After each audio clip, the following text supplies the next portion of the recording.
Assalamualaikum warahmatullahi wabarakatuh. Kami dari kelompok 14 ingin mempresentasikan makalah kami. Di sini topik yang akan kami bahas adalah Al-Am, Al-Qas, dan Mutlak Muqayyad.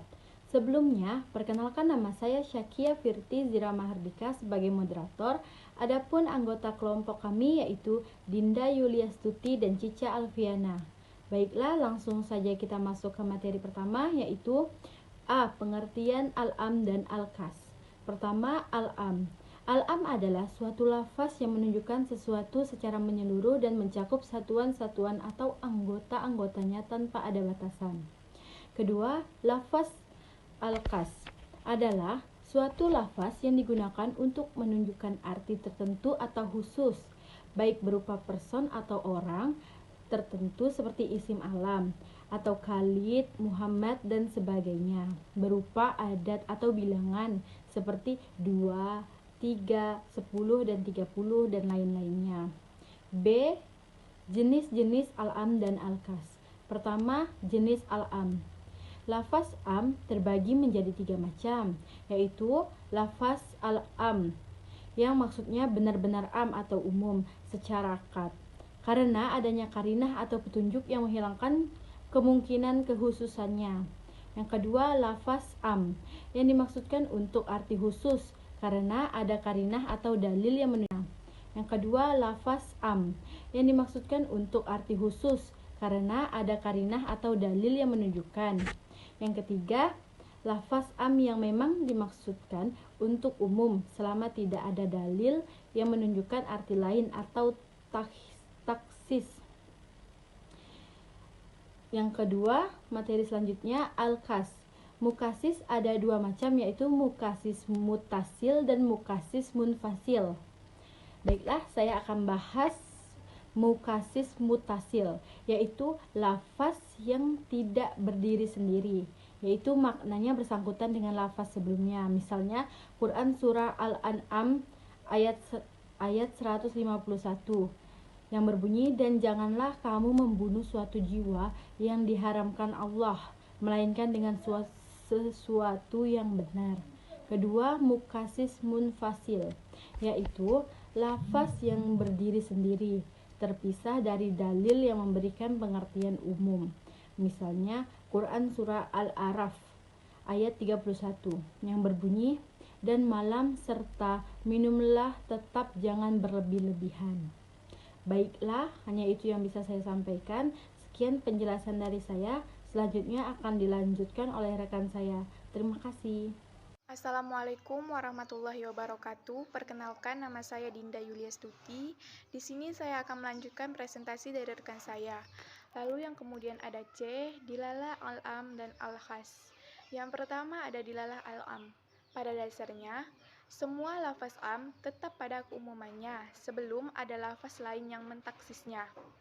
Akan tetapi, jumhur ulama berpendapat bahwa apabila ada lafaz am, sebisa mungkin dicari mukasisnya. Namun, jumhur ulama berbeda pandangan mengenai dalalah lafaz am, itu zani atau qat'i. Lalu yang kedua ada dilalah al-qas. Lafaz qas ditemui dalam nas diartikan sesuai dengan arti sebenarnya, selama tidak ditemukan dalil yang memalingkannya pada arti lain.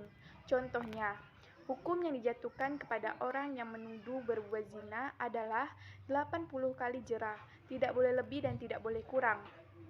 Lalu, yang kemudian ada D, pengertian mutlak dan muqayyad. Yang pertama ada mutlak. Makna mutlak adalah lafaz khas yang menunjukkan cakupan atas satu atau beberapa satuan dan tidak dibatasi dengan sifat.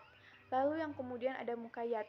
Muqayyad merupakan kebalikan dari mutlak, yakni lafaz yang menunjukkan hakikat yang sebenarnya dengan dibatasi oleh batasan-batasan tertentu sehingga maknanya lebih spesifik dan pasti.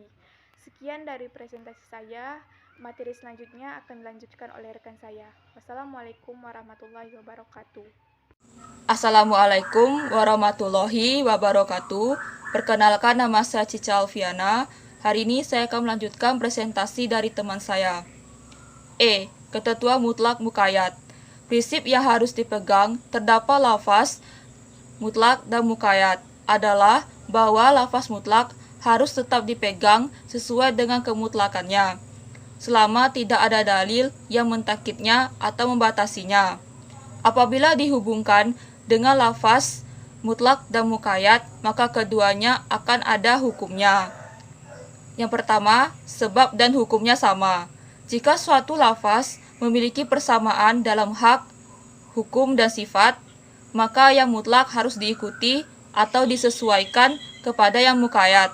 Yang kedua, sebab beda dan hukumnya sama. Bila terdapat lafaz yang seperti ini, maka ada dua pendapat.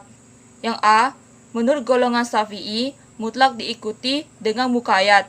Yang B, menurut golongan Hanafiyah dan Makiliyah, mutlak pada kemutlakannya dan muqayyad tetap pada kemukayyatannya.